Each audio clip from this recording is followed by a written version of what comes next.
I'd like to begin with a prayer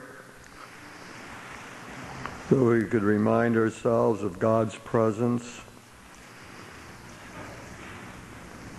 Mighty God, we put before you all of our efforts to deepen our understanding of our faith. Pray your blessings on all of our study and learning and teaching. We're grateful for all of the fruits of the Second Vatican Council, and we pray that we have the courage to maintain its spirit. And we offer that prayer through Christ our Lord. Amen.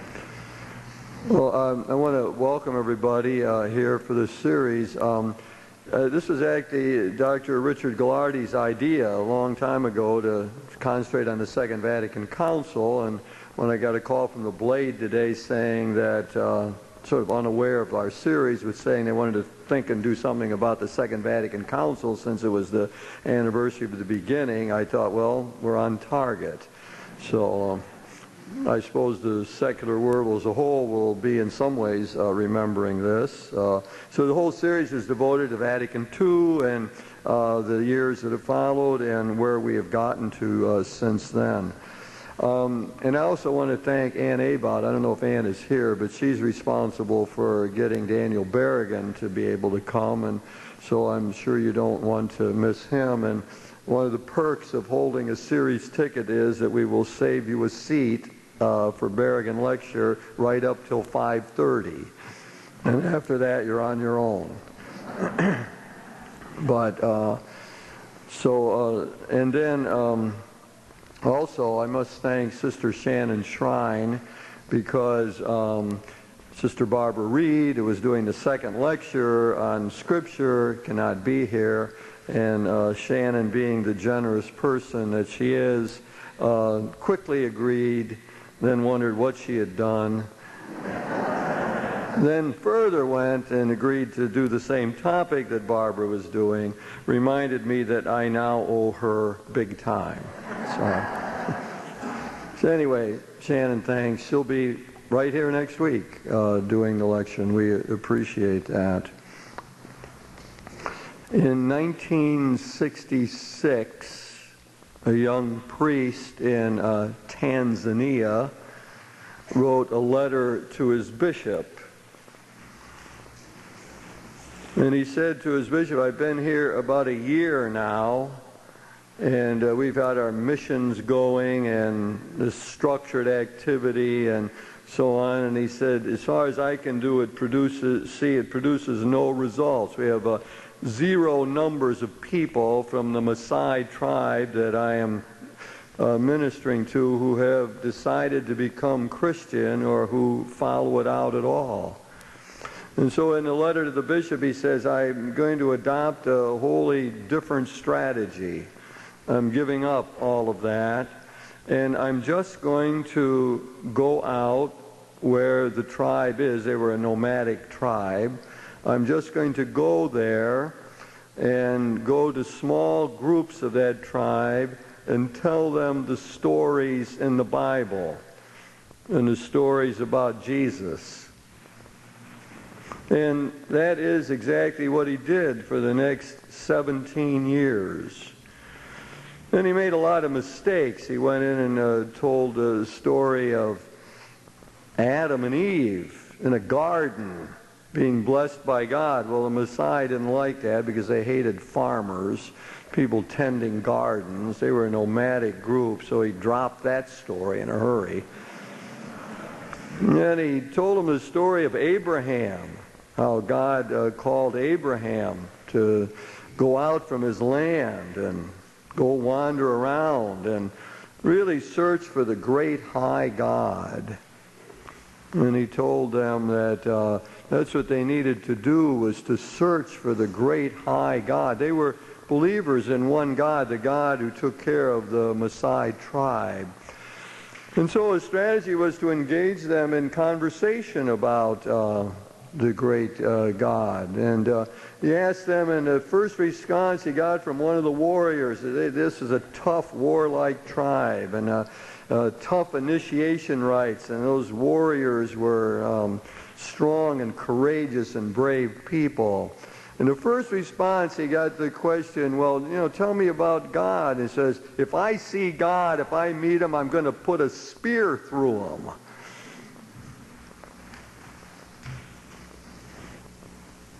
Well, it stopped him in his tracks. He began to think more about, God and the problem of evil and suffering and how people can be upset with God.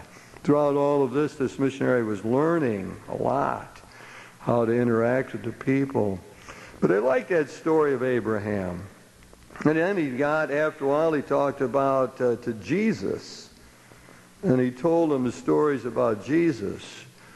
And in the tribe, he would adapt the stories to their customs in the Maasai tribe to sort of, in a way, let somebody back in with you. You spit on them. Seems like strange to us, but that's how they express that. So he told them this wonderful story of a father who had a son who took off and didn't function properly and messed up his life and decided to come back. And the father went out looking for him. He watched for him all the time, and he got back and he spit on him. And they had a party. And they began to understand something of that story. And when he finished telling them all the stories about Jesus that he wanted to tell them, he says, that's it, I'm leaving now. Only one step yet. If you want to, you have to decide if you want to be baptized. And we would do that. But I'm going to leave. He made a very conscious decision that he wouldn't tell them the part about the church and how the church functions and acts and how it's organized and what it does and the doctrines it developed and the moral rules it had. And so he wasn't going to tell them any of that. You just let the stories out there and let them ponder what that all might mean to them. And he was constantly worried about putting on an overlay on the stories. He didn't want to interpret the stories. He just wanted to tell them as bare as he could and let them sit there and let them ponder it. And even when he decided, and they decided they wanted to be baptized, small communities, he would do the simplest of rituals, just the pouring of the water, and nothing else. And he would let whatever else would happen develop. I mean, little customs they would have and bring into the baptismal ceremony. And then he tells about coming back at times to the tribe and celebrating the Eucharist with them. It says he was never quite sure when it began or when it ended. And it got celebrated in different parts, and it took a long period of time. He would begin by taking a bit of grass as he approached the village. And of course, grass was crucial to them. They were nomadic herders of cattle, and the grass was crucial to their life. He would take a bit of grass, and he would hand it to the chief, and it would be passed on through the village. And then dancers would assemble in one part, and they'd begin to do their ritual dances. And they would sing songs, all songs they picked, all of it, all these rituals, things that they incorporated into the whole ceremony. And then they would decide, the elders would decide if whether they would actually celebrate the Eucharist or not. if someone didn't pass on the grass to somebody else, there's a good chance they would decide not going to share the bread and wine today because we hadn't achieved the kind of reconciliation. Many things began to change in the Messiah groups that he evangelized in that way. They used to chain the old people to the trees and let the wild animals devour them. And the tribe began to keep the old elders in the community and attend to them as they died. Women began to be treated in a different way. He tells a story how warriors never ate in the presence of women. Warriors would never do that. And one time when he's celebrating the Eucharist with them, he takes the bread in the community and hands it to a woman near him. And she handed it on to a warrior near her. And a whole different understanding of the Eucharist and what it was all about developed. Tells the story of one of the chiefs that was so close to him, and one of the first persons he ever talked to. When he was baptized, they took new names. And he took the name Abraham, the nomadic one trying to find the high God, the great God. Well, in a sense, the story is, the priest is Father Vincent Donovan. The book is Christianity Rediscovered. It's an epistle from the Maasai tribe. It's a wonderful story and beautifully written, and many insights into the, that's on your notes, by the way, if you're looking. All the books and things I referred to are on your notes, handouts. In a sense, the story of Father Vincent Donovan and the way he approached his missionary work sort of pulls together what I want to talk about in this lecture. I'm talking about it, the Second Vatican Council as a springboard to the world church. That's very much taken from my mentor, Karl Rahner, great German Jesuit who, when he was in the United States, gave a lecture, probably the most famous lecture he really ever gave, most quoted. You see it all over the place, on the theological significance of the Second Vatican Council, in which he began to investigate what he thought was the root meaning of the Second Vatican Council, very different from interpretation commonly accepted up till that time. But I want to look at Rahner's work in a larger context of the church in the new world in which we live. And the new world in which we live often is characterized as postmodern. I like the word because it means very little. It's almost totally empty. The word means anything anybody wants to make it mean, but I like it. It's like the word God. The word God is a good word because it gets filled out. I mean, you don't know what it means. It means whatever our experience brings to it. So I like words like that because they invite filling in from our own experience how we perceive the reality. And there's ways in which the world just has changed. It changed for many of us in the United States with the assassination of President Kennedy. The world never quite looked the same to some of us after that time. For our young people, I think, as one of my students wrote, everything is different for her. Not a day goes by that she doesn't think about September 11th. And all that means. And so the world takes on a different shape, a different form for us. Our consciousness gets changed. And in the postmodern world, a lot of the simple optimism and the black and white approach to life, the sort of assuredness that we had it figured out and knew who we were and where we fit and how we could manage it all, that is gone for many people. And we live with sort of a radical vulnerability, as some have called it, a radical vulnerability in which our essential security is somehow now at stake. Carries with it not fear from radical vulnerability, but we have anxiety over it, angst over that. So there's a postmodern mood that's around. And in the postmodern world, we get a whole lot of relativity going. We hear in the academic world about deconstructionists who warn us the way any one interpretation of a text could be sort of a dominating effect.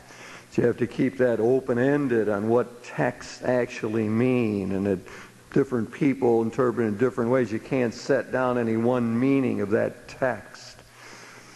And in that postmodern world, the whole sense that it had a center somehow, whether that center was New York City or Tokyo or Rome, begins to break apart. And the world seems polycentric. It's like there's a whole bunch of centers out there. And it's hard to figure out where the center really is anymore. It all gets fragmented and pulled apart in various ways. And again, that seems to contribute to this deeper sense of radical insecurity that many people feel in that world. And in this, this world is post-colonial. And we lived a long time in the Cold War with two superpowers controlling the whole of the world. And as we have to deal with these days in dealing with our Muslim friends, to recognize the horrible sense of uprootedness that they have known as a result of colonialism and their own empires getting carved up in these little nation states that it's easier for the West to control. Get that out of the Muslim sense of humiliation because of the way the world has changed throughout the modern period. And so a lot of that goes to create a mood in the world, and the sense that the world is harder to control than we ever might have thought. The random violence and the terrorism just contributes to that, it seems to me, and intensifies it. We live in a world where we talk these days about globalization, become a familiar word in the theological vocabulary, especially out of the world of economics, where globalization suggests that there's economic interests at work in the world, often that transcend nation states. So multinational corporations seem to have a certain power that even goes beyond the ability of nation states to control. We get more of a sense that we are interdependent, that the various cultural units in the world can't survive just on their own. Samuel Huntington wrote The Clash of Civilizations, that the Christian West and the Muslim East are on a collision course. Just can't live on this one globe without coming into conflict with one another, each group having billions of adherents, followers on this one globe. So that there's an interplay between the various forces, between nation states, between cultures, between regions that come into play. And that there's a flow in this modern world. that things get exported from one culture to the other. It's not just that we export U.S. culture. I mean, we do that. I remember being in Moscow and seeing the largest McDonald's I've ever seen, with lines and lines of people waiting to get in all day long, waiting in line to get into McDonald's on Pushkin Square. I mean, I begin to see, get a sense of we export things, export TV shows and so on. But it isn't just that way. I mean, the flow goes in other directions as well. Latin Americans exported liberation theology to a big part of the world. We have Asiatic liberation theology, African liberation theology.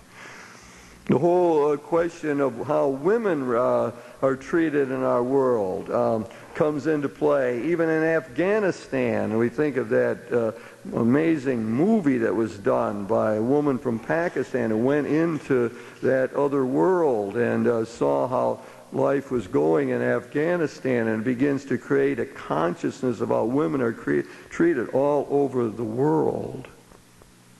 A lot of us do transcendental meditation that we learn from the Hindus. So it just goes on in ways in which even the less dominant cultures also feed ideas into us. So there's this interplay goes on. And then not only that, but there's a way in which you begin to create a single culture. Probably the dominant way I think that single culture is going to take over more and more is through the fundamental story of science. The Big Bang Theory and 16 billion years of evolution. So that educated people all over the world, in different cultures, different nation states, people who are in touch with modern science, begin to play out that one story of a whole human race that's a product of a 16 billion year evolutionary process. You want to get a good feel for that, read Thomas Berry, The Dream of the Earth. A common story. Some of us know it more in terms of, say, the Olympics, where people all over the globe watch the same events, same time. Think of all the people over the globe who empathized with us on September 11th. And then we could see television pictures of people in other parts of the world responding to September 11th, an event in our own country. So all of that is a way to try to make concrete this globalization process, that we more and more live in what McLuhan called that one village, the global village, and we're conscious of it. You can't get away from it. Shapes our sensibilities more and more. It's the kind of world in which church is trying to function today, and is backdrop for all of this. And there's a final textual point that I want to make, and that is movement southward of the Christian world. So that Philip Jenkins has written a book and his article in the Chronicle of Education that some people have seen.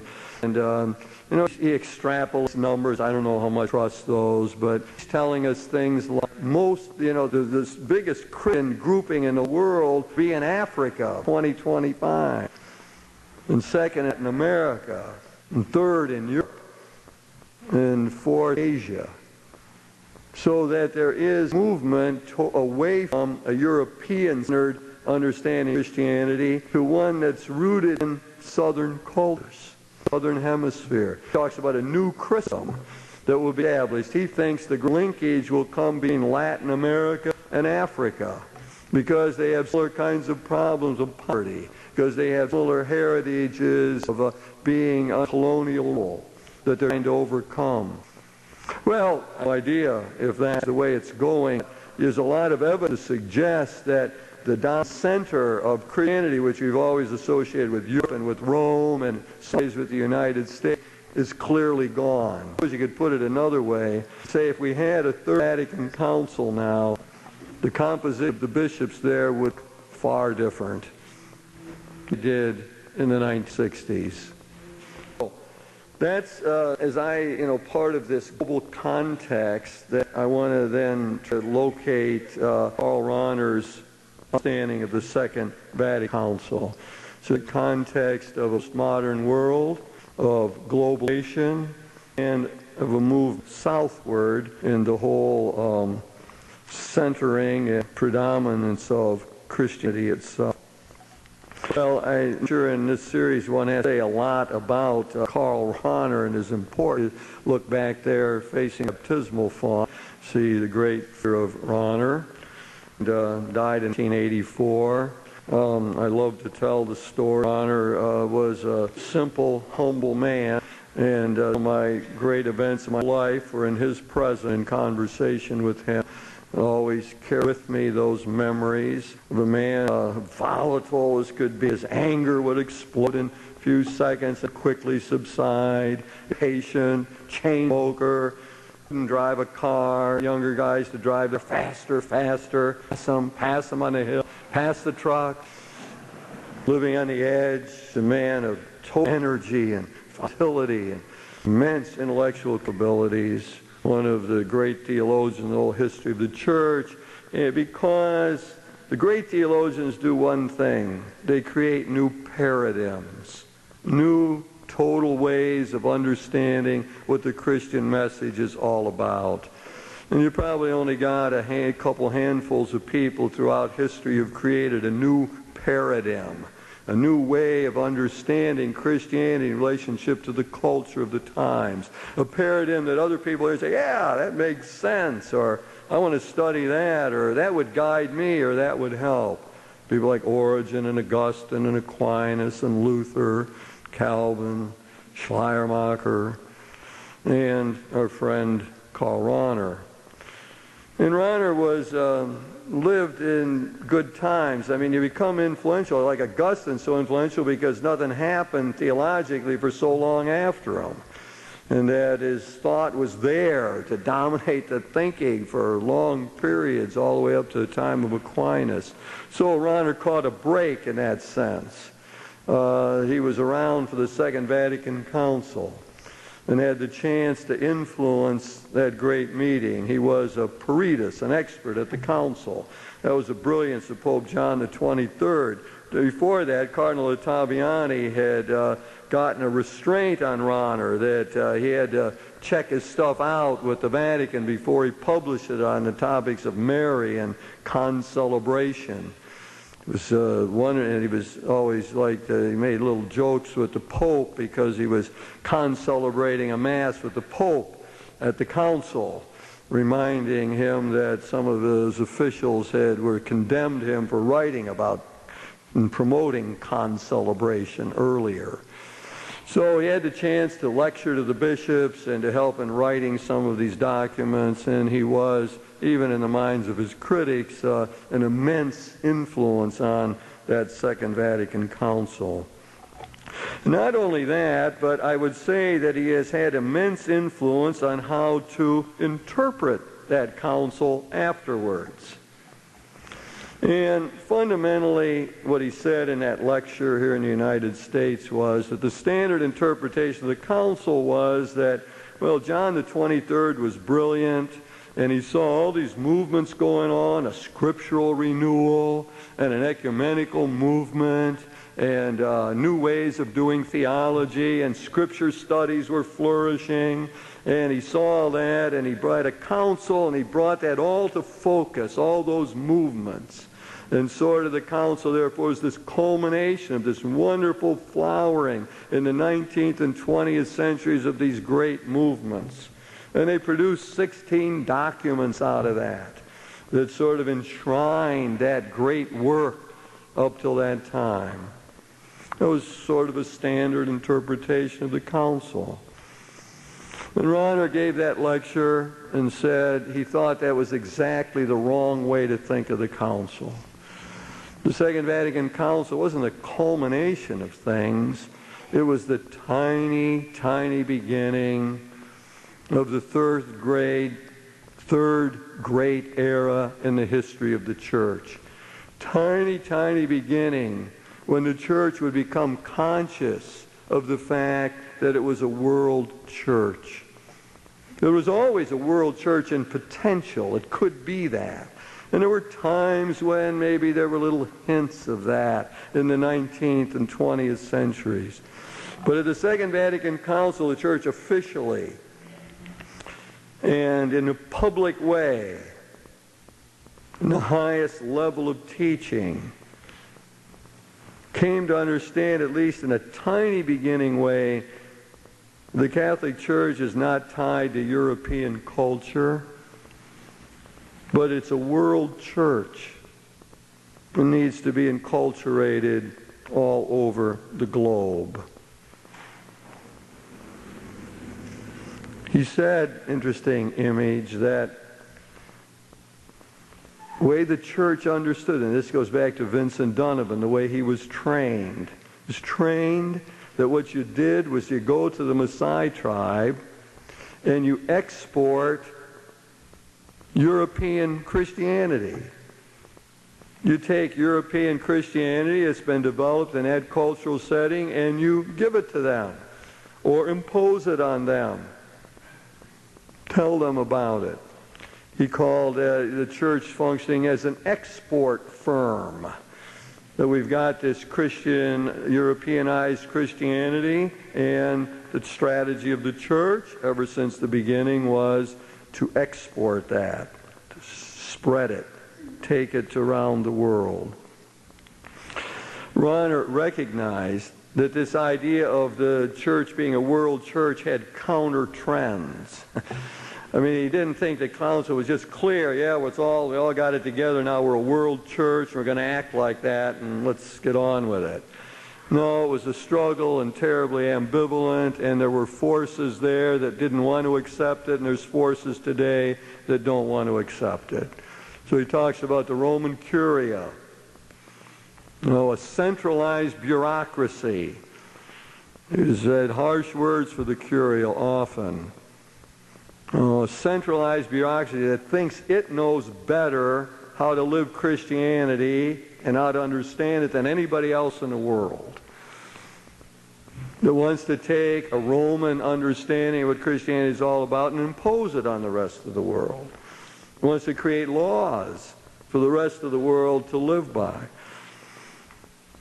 Rahner says, the council has limitations. It's interesting how he even mentions the Maasai tribe in his article. And he says that, there was no African dancing at the liturgies at the Second Vatican Council. Thought that was terrible. And then he says, poses a kind of question, he says, do we have to think in terms of marital morality that an African chieftain has to live by Western standards? Or could not an African chieftain, in terms of multiple wives, live as did the patriarch Abraham? Well, it's meant to shock his audience a little bit, Of course, in a group like this, it doesn't shocking, but people in Weston, so he posed that question. Would we have, in other words, it's a way of getting at the question of Western standards of understanding Christianity. To what degree do we impose that on the rest of the world? Then he goes on to say in the article, well, there were a lot of signs at the Second Vatican Council of this rudimentary understanding of the world church. For one thing, there were native bishops there, which had not happened in councils before, even in 1870. At the First Vatican Council, you didn't have native bishops there. You might have had missionary bishops from different countries, but not native bishops. So for the first time, in all these 21 ecumenical councils, we had native bishops there to represent their people in one way or another. He makes a big thing out of the use of the vernacular, so that every culture could begin to celebrate the Eucharist, not in Latin, the language of a tiny elite group of people, but in the language of the people, which opened up the possibility, therefore, for adaptation in the liturgy. He says that the council understood that the church has a responsibility for shaping the future of the human race. In a sense, it's amazing, this article by Ronner, how all these themes that came out in globalization and enculturation later on are contained in this article that goes way back to the late 1970s. He said the documents, especially when you compare them with the original documents, were written in a Roman theological framework in what we call neo-scholastic language. And the Pope, of course, helped, Pope John the 23rd, so brilliant and great in his approach to all this. The document on Revelation was unacceptable to a good number of bishops. But you had 2/3 vote to get rid of it. And it was written in this Roman mentality, this defensive mentality, this anti-Protestant approach to the question of revelation, and neo-scholastic categories that nobody else in the whole world even understands. And John the 23rd simply created a new committee, new commission, write a new document. And they wrote in a way getting rid of a lot of that Roman baggage and writing in a way that was much more acceptable to the bishops, to the majority of bishops, first of all, much more acceptable to our Protestant friends, much more open to the other cultures that would eventually encounter a document like that. And then we have wonderful things said in the council about the value of other religions. For the first time, a positive assessment of other world religious traditions, something emphasizing in the Catholic dialogue these days. Great kinship with the Muslims, it says, because we believe in one God, who is the merciful one and the judge of all. Along with our Muslim Jewish friends, we affirm Abraham as our great father in faith. A great story that affected chief of a Maasai tribe just as much as it might affect us. And there is the whole salvation optimism found in the council's remarkable notion in a number of documents, especially in Lumen Gentium, document of Church number 16. That says the only thing that stops us from getting to heaven is the violation of conscience. Which, of course, Vincent Dunn picked up on that. When he talks this story about after he'd spend 1 year instructing. That was his limit. Going to instruct a community 1 year and leaving, getting out there. Modeled on Paul, which was very important to go along here. Said Paul really had to reach everybody, got a few key sits, worked on a few key people, and then took off. So Vincent wanted to model himself on Paul that way. So he spent a year and doing with the tribe, and he'd had some success with other groups. And afterwards he met them. The question was, do you want to be baptized now? And the elders came back and said, no. We've listened, discussed it thoroughly, talked about it, heard you out for a whole year. Every week, they'd meet every week.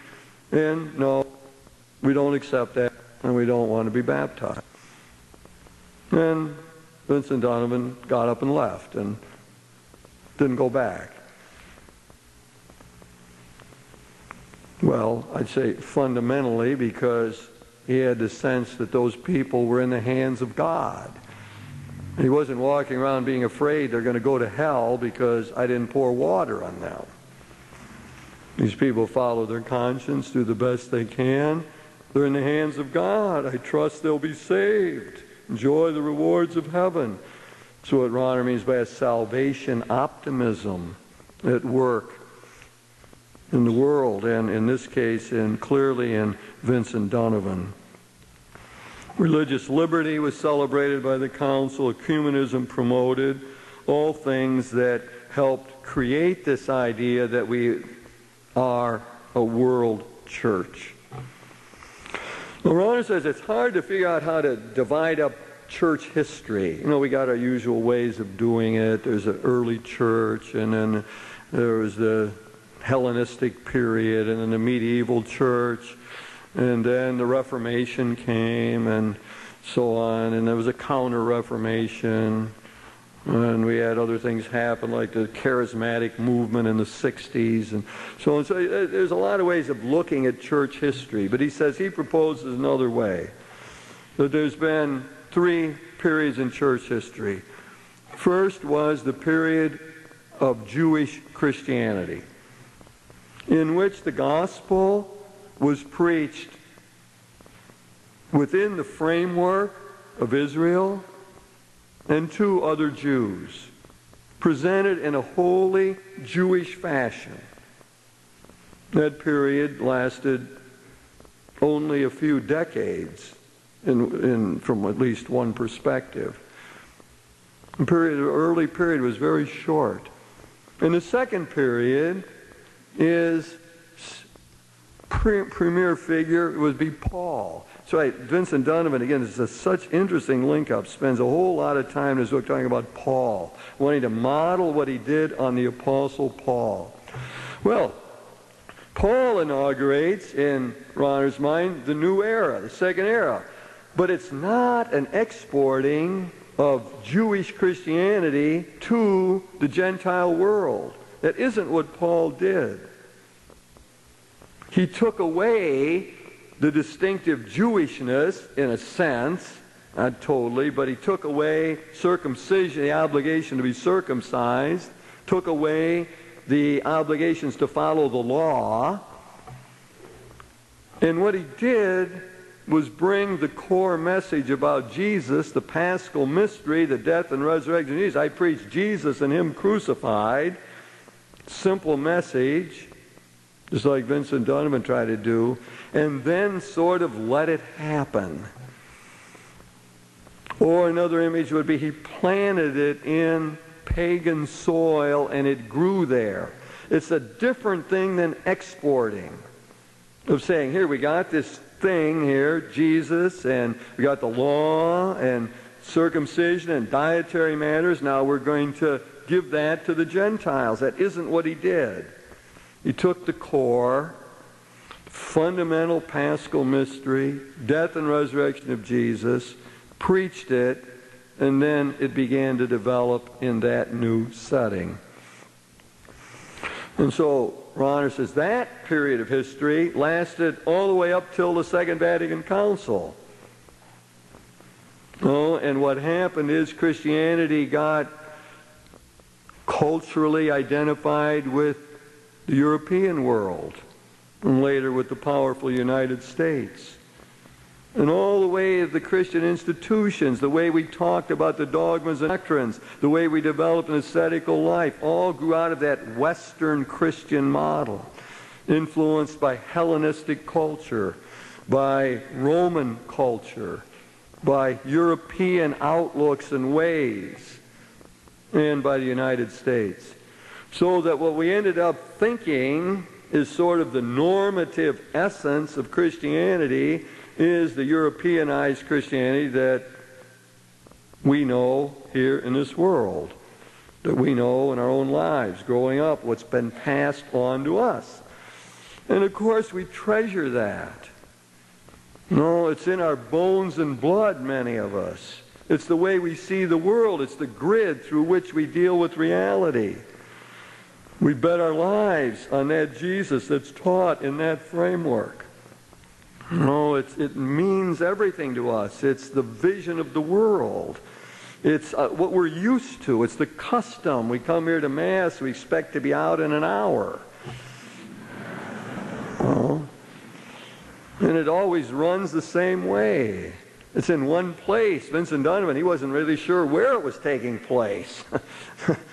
in the compound of the Maasai tribe. Well, some of it was going on over here, and some was dancing over there, and they're singing over there, and passing the grass over there. I mean, we come here and we do it. Place, it's familiar. So, that Europeanized Christianity, or distinctive American version of Catholicism that we know, becomes part of us. But what Ronner wants us to see is it's not normative. It's not the only way. Pope John the 23rd said that before the council started. Christianity is not tied to any one culture, not even tied to European culture. Not tied to it. So that in this next great stage, the model to be followed in Ronner's mind is Paul. or concretely, Vincent Donovan, who tried to take the core message and give it to a new people and avoid at all costs the European overlay. He constantly says, I didn't want to introduce this custom with the sacrament because it might have a different meaning to them. And it might influence the way they see it. So he tried everything. Like when he celebrated the Eucharist, I mean, all he did was, he said, well, I'm doing what the Lord said to do. Take the bread and wine. That's his body and blood given for us and sharing it with you. That's how he celebrated the Eucharist. Now you figure out what it means. You figure out how we'll deal with this and how we'll translate it into our culture. So that's Rauner's idea. The great model is what happened with the Apostle Paul and how he went about all of that. And something like that, Rauner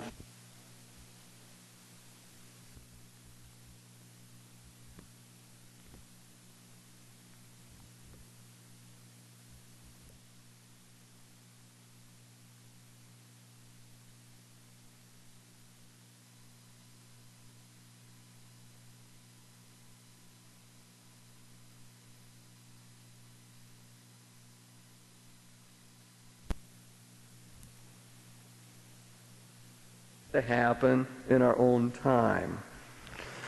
Sort of throws in a pragmatic point. He says, the other approach hasn't worked. We're developing, we've made no impact on the Islamic world. We blew the chance to make an impact on China. The story of Matteo Ricci is the counter story in all this. Matteo Ricci, a great Jesuit missionary who did the same thing that Vincent Donovan did back in the 17th century. When he died, 1610, I think, Ricci. And he went to China. He got worked into the upper classes, learned the language, learned the culture, and presented to them the Christian story. And with great help with them, came up with translation of the scriptures and rituals for them to follow, a way of being Christian. And that was suppressed by the Vatican. Probably why we've got, this large 1/4 of the population today is not Christian. Because of that suppression of this brilliant, Ricci's got to be the most brilliant missionary history of the church, that one of the most, and suppressing that whole enculturation that he tried to do.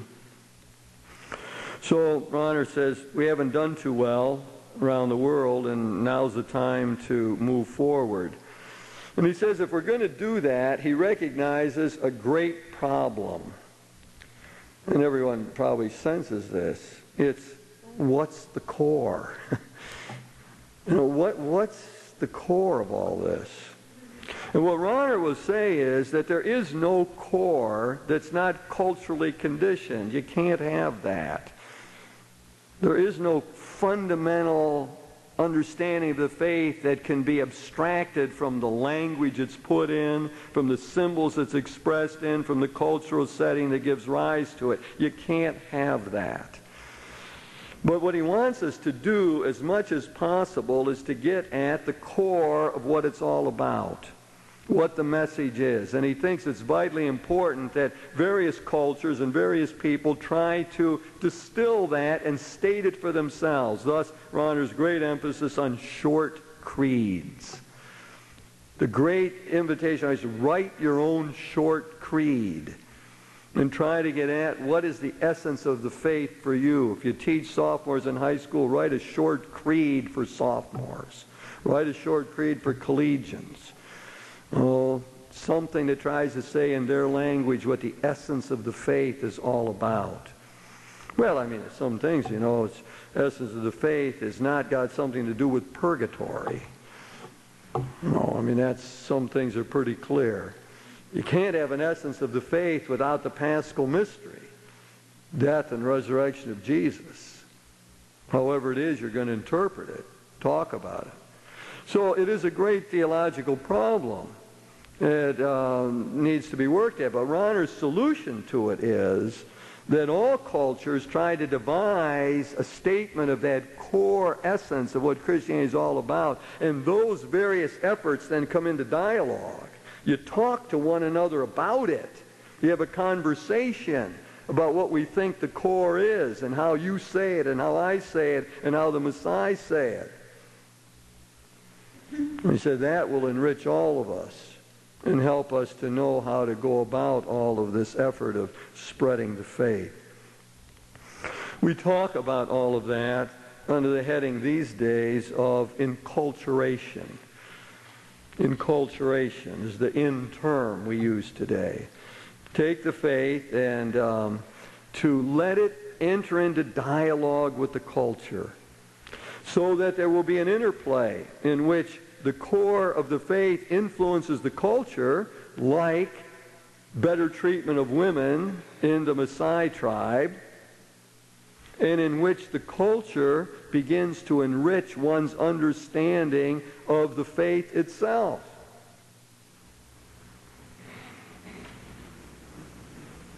Donovan thought that he learned a lot about how to talk about Jesus from the Maasai tribe. Found his right. He was from a tribe, the tribe of Judah, and they insisted on calling him a man. They didn't do much of this God stuff, but they did a lot with him as the man, and figure that they could look up to, strong figure. So there's an interplay between the two. That's what enculturation tries to bring about. The expression on each side is then influenced by that correlation of the two. Now, I think there are a lot of implications of what Rahner's talking about. One has to do with how we think of the universal church and the local church. Dr. Gallardi could talk all day on this question, and I will just say a few words about it. For Rahner, but I contrasted, first of all, with another viewpoint held by Cardinal Ratzinger. The Cardinal Ratzinger would put a primacy on the universal church. That sort of exists first and is most important. And that it then, the universal church, gets concretized or embodied in different local churches, like the Church of Toledo. For Rahner, you begin to get an inversion of that. Rahner is very taken with the theology of the local church. The local church is where it's all at. Church of Toledo's got it all 7 sacraments, successor to the apostles, all the teaching. It's all here, right in the Church of Toledo. And along with the church in Cleveland, and all the dioceses around the world, we form a great communion of churches, a universal church. It's the way the Easterners tend to think about the church. And Rahner is very influenced by that. So Rahner puts, he thinks that you can't have one without the other, they go together, but he puts great primacy on thinking about the local church, and this is where it's real. I mean, I think about collegians. I mean, where's the church real for them? It's right here at Corpus Christi. It's where they get their sense of it, what it's all about. They get their teaching, celebrate the liturgy. That's where it's real.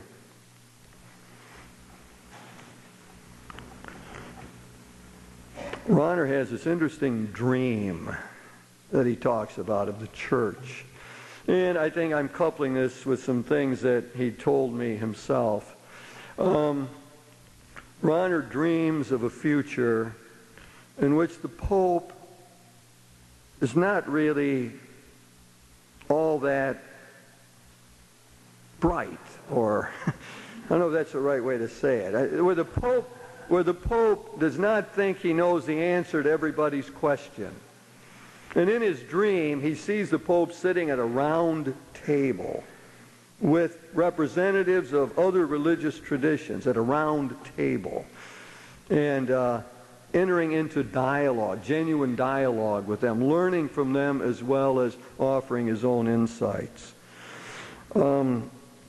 Be interesting to see when the cardinals elect a new pope how much this idea of a world church comes into play. That is, a church in which local hierarchies have power, where the national hierarchies don't have to get everything they do approved from Rome, where if they want to think it's best to have confession after First Communion, that they can do it without Rome telling them, no, you can't do it. My own sense is in electing the next pope, there's going to be a lot of cardinals who are going to say, I don't want Rome telling us when to have the sacrament of confession for our kids. I don't want that.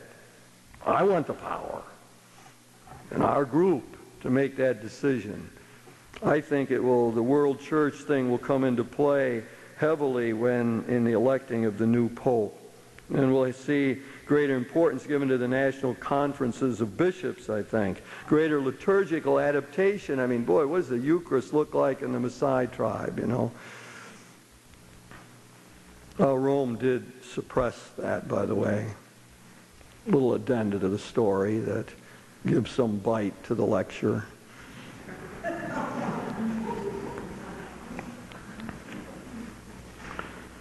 Importance of dialogue. Very important as we go along, carry on the Christian-Muslim dialogue.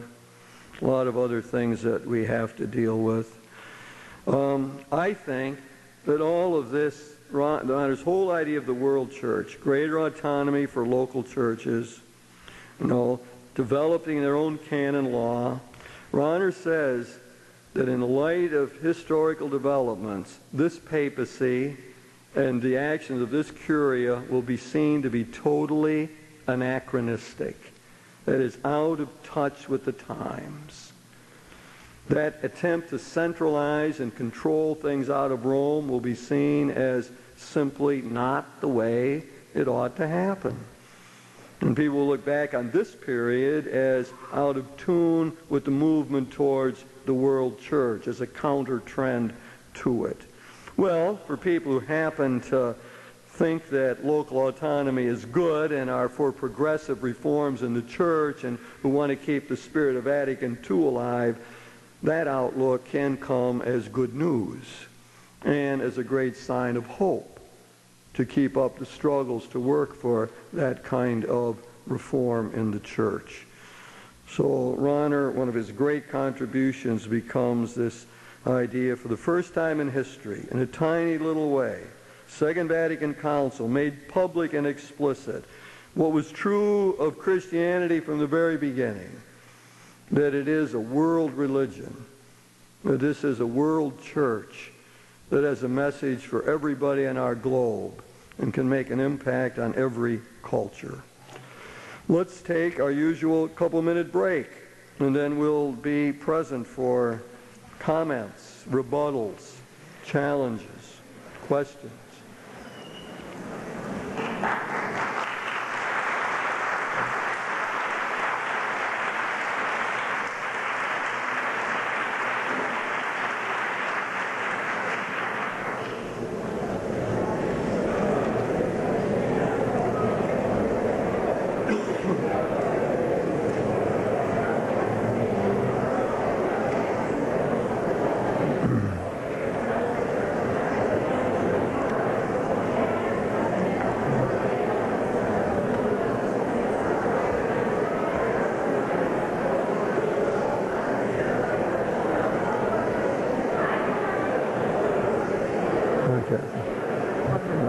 Thank you, Bill. Thank you, Bill. Did you read by any chance the Atlantic Monthly? I didn't see it. No, I did not. It talked about religion of the future, Christianity, moving to the southern hemisphere. Was it by Philip Jenkins? I don't know. Might have been. Wouldn't doubt it. One of the points that it made was that in the southern hemisphere and in China and these other places, that religion is still a fundamentalist religion. That's Jenkins, yeah. Is that Jenkins? Where? Well, I mean, it's his idea. And so the new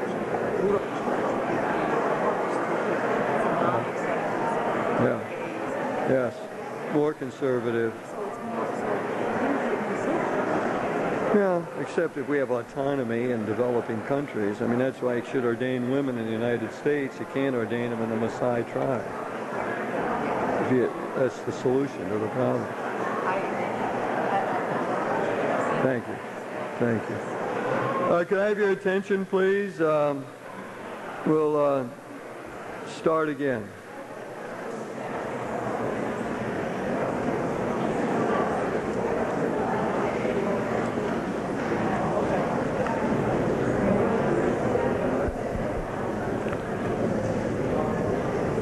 We do have microphones, do we not?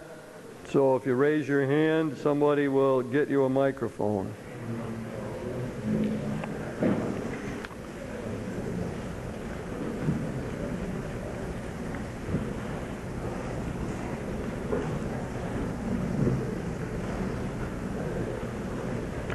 Please speak up into the mic, directly into it. Will this work?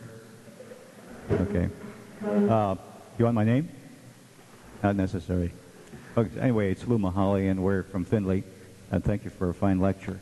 The thought that I had as you described these church, like the Church of Toledo, the Church of Cleveland, are many of our Protestant brethren do that.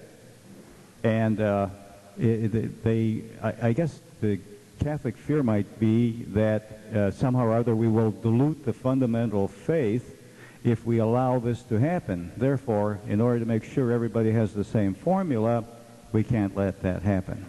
And as I see it, that would be the obstacle to moving along on that path, which to me seems to be a great idea. But anyway. That's well stated, and probably could be amplified in terms of then the great problem of fragmentation, which has largely happened in the Protestant community. So the great challenge, I think whichever way you come at this, whether you start with the universal church or start with the local church, you're going to see a problem. It's the same way in all church matters, theological matters. If you start with the divinity of Jesus, you're pretty safe there. You might lose his humanity. Start with his humanity, you're in great shape, but might lose his divinity. So the problem always in thinking these things through theologically is to keep the dialectical tension, in this case between the universal and the particular. So there is a mutual interplay. The great danger in all dialectical approaches is to lose one or the other side of the polarity. So you're big on the humanity of Jesus, you forget he's God. Well, you got a problem. You're not in the mainstream and so on. The same way here, the local church has to remember always that it's part of a larger church. It's part of the universal church and needs to be responsive to that church.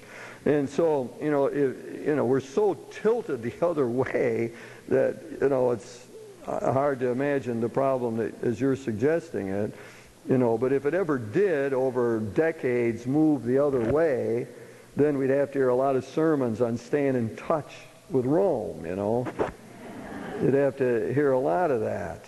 So, because the danger would be to lose the other side of the dialectic. But, my reading of it is it's so balanced the other way. I mean, just look at this local case now. Rome is sitting there deciding whether they're going to approve what our bishops did or not. Now, I mean, you can argue that two ways. They could save the bishops from the mistakes made at Dallas. The latest news report says they're not going to do that. But, you could think of the values, in that set of a transnational church. And they're immense values of having a transnational church, having someone outside our own culture saying, hey, you people are too consumerist. You people are too individualistic. You got to shape up. I mean, that's great. We have to have that kind of interplay. But on the other hand, sit around our bishops and all the time and they're waiting to see if Rome's going to approve this thing they did or not. Or they can't do anything as a national hierarchy now and accomplish much of anything because it's got to have a unanimous vote, isn't it right? Unanimous vote by the bishops to get approval. Well, you can't get all those bishops in the United States to agree on anything. So that hamstrings them. They can't do anything effectively. You know, one of the Muslim brothers was telling me the other day, why don't the bishops speak out on Iraq? He says, I know why they don't speak out in Iraq, because they're all worried about this sex abuse thing. And they've lost their moral authority. You know, so I mean, it's just, as I see it, the balance is so much the other way right now that that's hardly a fear in the United States in terms of us losing contact with Rome. Our problem is to get a little freedom in relationship to Rome, to be able to figure out how we're going to live out the Christian message here. But we always need to critique. It's wonderful. Speaking of the commitment to keeping things in dialectical tension, I'm struck by the fact that at first glance, Ronner doesn't want to do that with his interpretation of Vatican II. At least you said that he dismissed that standard interpretation, that the Council is sort of drawing together movements that were below the surface. And I wonder whether that's a good example of both and rather than either or. I mean, I think on the question of a world church and enculturation, the Council genuinely did do something new, that there wasn't a lot going on in that before the Council. But in other areas, the Council, I think, clearly was building on movements that were going on. And the two slogans at the Council, you know, aggiornamento speaks to that sense of something genuinely new happening, but ressourcement also refers to that drawing on things that were happening in the past. So it seems to me Ronner's interpretation is a little non-dialectical itself. Yeah. I would say that you got a little slanted version of Ronner from the speaker. As you well know, the article itself does not spend a lot of time debunking the other side of this thing. That's more of a rhetorical flourish, I would say, to make the point. I think that Ronner himself keeps that dialectic between the tradition and the change almost always in mind. I would see him as being great with that and almost totally consistent in my reading of him. Some of his interpreters get carried away, however, and move his thought in a more radical direction. No, I mean, for me, I mean, the way I commonly say that, it's to try to make the point that what he's proposing here was, in a sense, in the late 70s, something radically new and just struck people and continues to strike people. You'll read more and more theological articles who will begin with, well, as Ronner said about the world church. And so it's just a striking thing. But I believe on that specific point, and in general, Ronner keeps the dialectic between change and conserving the tradition pretty much in order.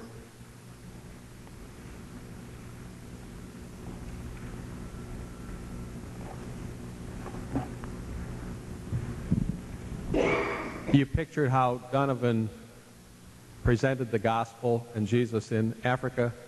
How might you, in our culture, which has a lot of unchurched, a lot of people who may not have any faith sense that looks in the same way, how would you present it here? I mean, we're in a city where the churches are empty, but people live all around them. Yeah, I try to learn from my students that way when we do the Christian leader, the contemporary theology class. We always have a segment where we, I try to listen to them to see how they tend to see all of this. I noticed that one of the images, and our Jesuit friends do such a great job with this, talking about Jesus as the man for others. The servant of others, I find that often resonates. I mean, I think that within our own culture, what you would want to build on is the positive feelings about Jesus' message of love. So there's many people and young people who like that message of tolerance, of understanding, of forgiveness. I mean, they like the prodigal son story. They like the story of the woman taken in adultery, the way Jesus deals with her compassionately. They like his sense of service to others. They see him as a high ethical teacher. We got Jesus Christ superstar. We've got a lot of cultural ways of talking about Jesus that we can look at. And often, I mean, they center on the humanity of Jesus, and they center on those virtues that our young people tend to treasure in many ways, of tolerance and openness and service. I mean, that's commonly not done, but I see that in the young people I deal, this sense of service. So when we talk about Jesus as the servant of others, the man for others, I think that often resonates. So as always, it's what's the beginning point. But I can tell you what I would do in any grouping, apart from going in and doing that, is I would do what Vincent Donovan tried to do to begin with, and that is, what say you? What say you about Jesus? Who do you say that I am? You know, and to try to get a feel for that particular group. I mean, I'm sure if you're in a group of middle class young people, it sounds different than if you're in a minority grouping. I'm sure you know. I mean, we'd have young people that would resonate with, if I meet God, I'm going to put a spear through them. Because they're unhappy with their lives, you know, they're unhappy with what's going on. So I would try to go with that. And then it's always then filling out the picture, and most often getting the dialectical point into the mix, so that Jesus was not just an ethical teacher, not just a nice guy who went around talking about love. You know, for us, he's the Son of God. He's the wisdom of the Father.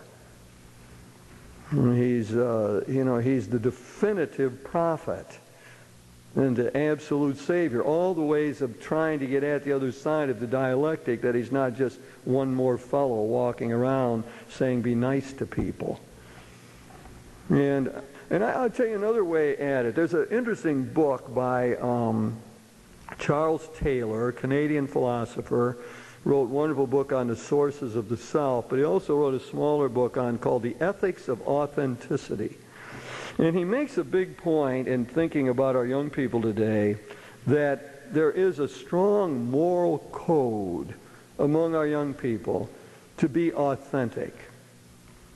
You talk a lot about what does that mean and so on, but to be authentic, not to be hypocritical. And he thinks that's one of the strongest elements to be found in the youth culture today, or the kind of collegians I deal with. I want to be an authentic person. I don't want to be hypocritical. I want to be integrated somehow. No, so I can stand myself. So I don't have to feel guilty, so I don't have to disappoint myself. And I would play a lot on that notion of Jesus as the authentic person, the one who kept it together, who said, forgive your enemies, and when crunch time came, said, Father, forgive them. You know, right down the line that you can see the actions match the words. And I would make that a major part of presentation to our young people today on Jesus. Authenticity, the authentic one. Or there's another element of it that about maturity. Our young people have a great desire to be mature, to grow up, to get beyond childish ways, to get their head and heart together, to be more effective persons. And I like to talk about Jesus as the mature one. The best that we've produced, the best that we've produced in this whole 16 billion year history.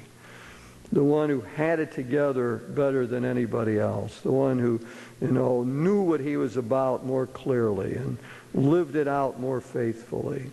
The mature one, the authentic one. So that'd be some of the directions I would go in talking about Jesus with the young people.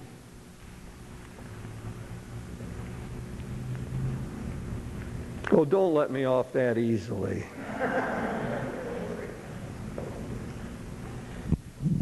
Father,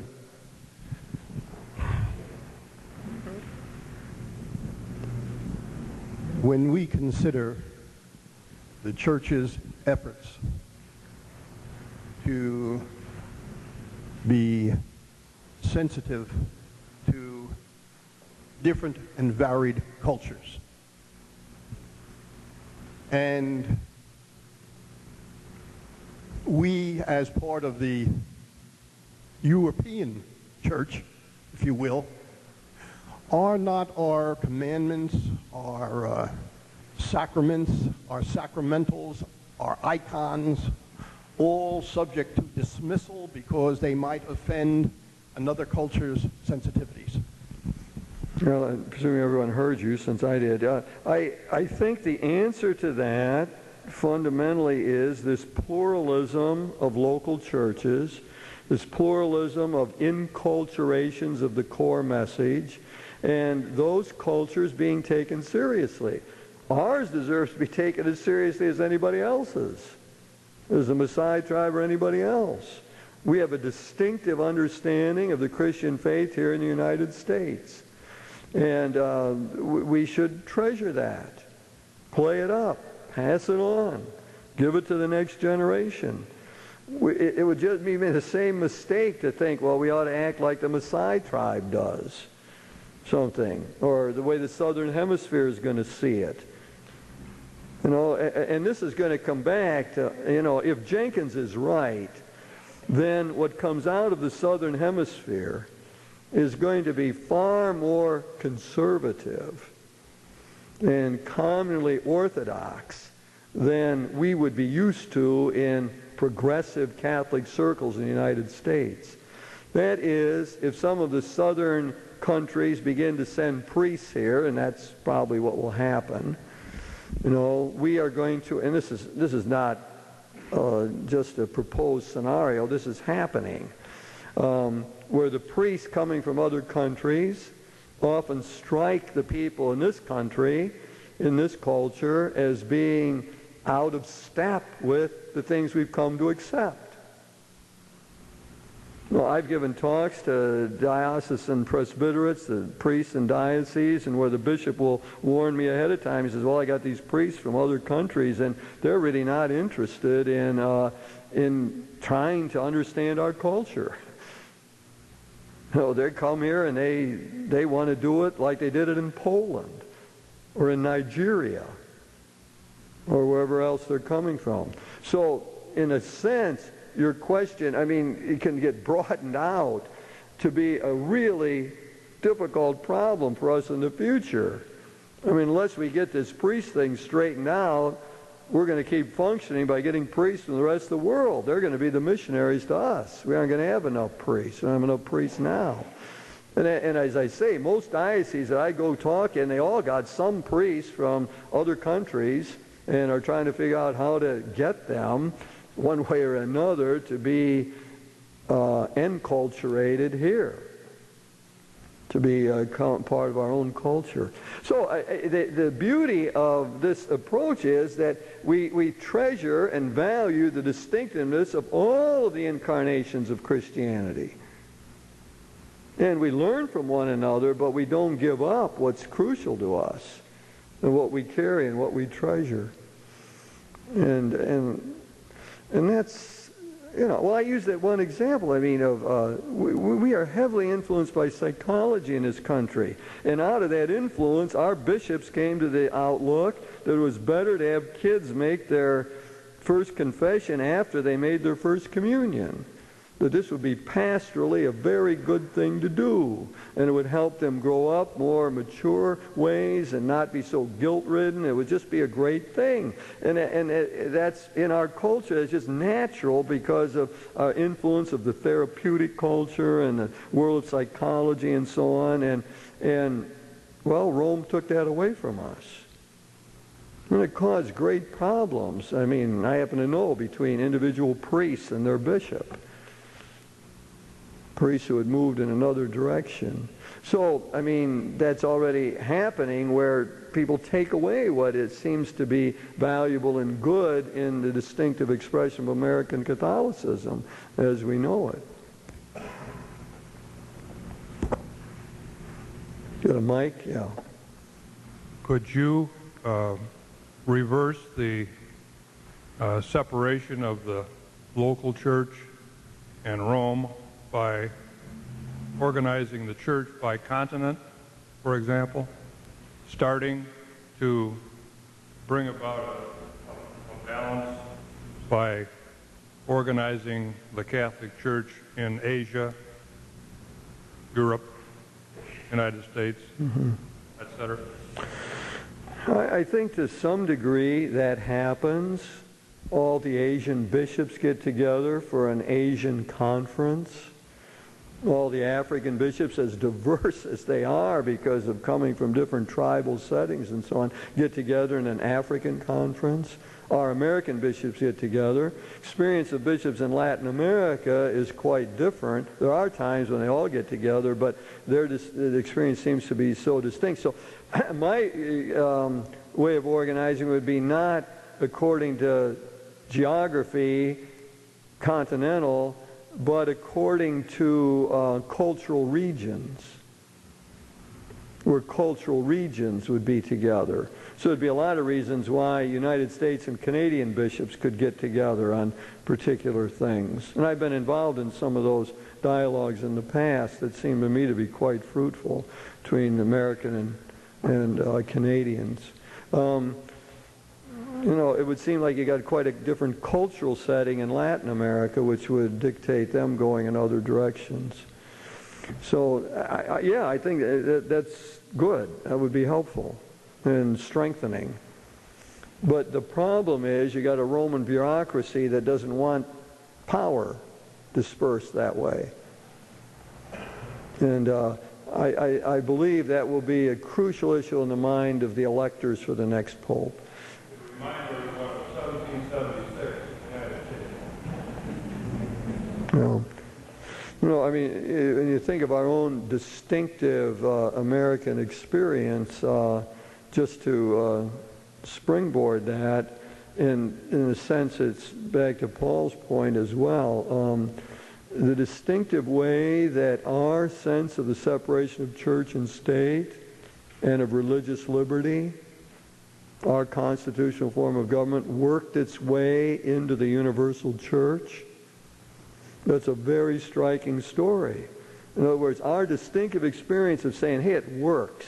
We don't have to be privileged in this country. All we got to have is freedom, and the church flourishes, and we give freedom to the others, and that works well, and we're doing great with it. We were able to sell it to the rest of the bishops around the world.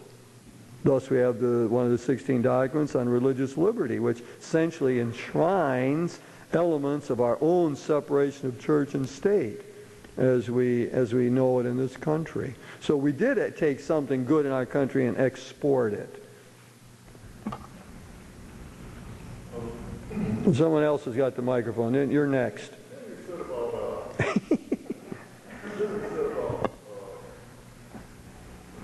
Why don't you give the gentleman a microphone, Josie? I'm sorry. So people can hear you into it, yeah. The thing is,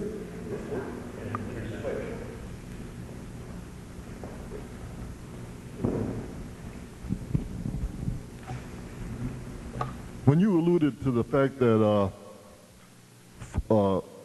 priests from other cultures are coming here, I think there was a little bit of it didn't jive with the fact of the real fact of multiculturalism in this country, because if those priests are approved by the lay people of the culture that they, within our American culture that they serve, and you consider the fact that lay people with your ideology should have a greater say-so, it sort of contradicts the fact that this culture that you're talking about approve of this, the lay people supporting that particular parish or whatever it is. Let me go with that, okay? You know what I'm talking about. Yeah, I think I do, yeah. I first of all, I would definitely support the idea. I mean, you got Korean communities out in Los Angeles, and you have a Korean priest taking care of them. This is terrific. You know, this is great. It's just like when the Germans came here, they got German priests to take care of them. And the Italians did the same. All the ethnic groups that came to the United States got their parishes started in that same way.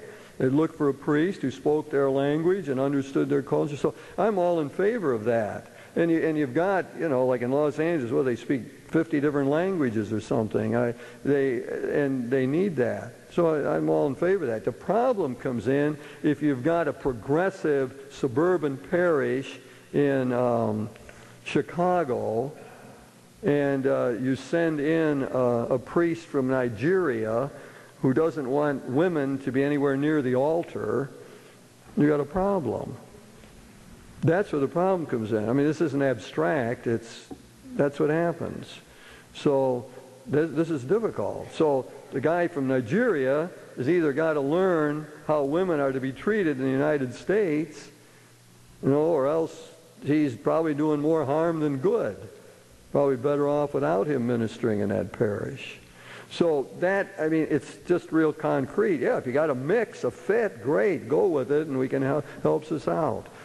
Josie, you get last chance. I'm just reflecting on our own culture and what's happening right now. You've already commented about the fact that the bishops may have not had a lot to say about Iraq right now, perhaps because they're distracted by other political problems. But I'm wondering if it's more than that. We've been waiting a long time, and they have finally, you know, written a letter to Bush. But the Catholic in the pew doesn't hear about this, really, unless they happen to read the Chronicle. They're not going to know that. And I'm wondering if as a Catholic in the pew, I would like to see more of teaching from the local church, not just the pastor, which is kind of haphazard, but from our local bishops directly to us, either through, one example would be through the church bulletin. But at any rate, letting us know about their teachings. In the past, they've certainly issued many letters as a body, as a national conference, but I still don't feel in the pews that I'm receiving the benefit of their teaching.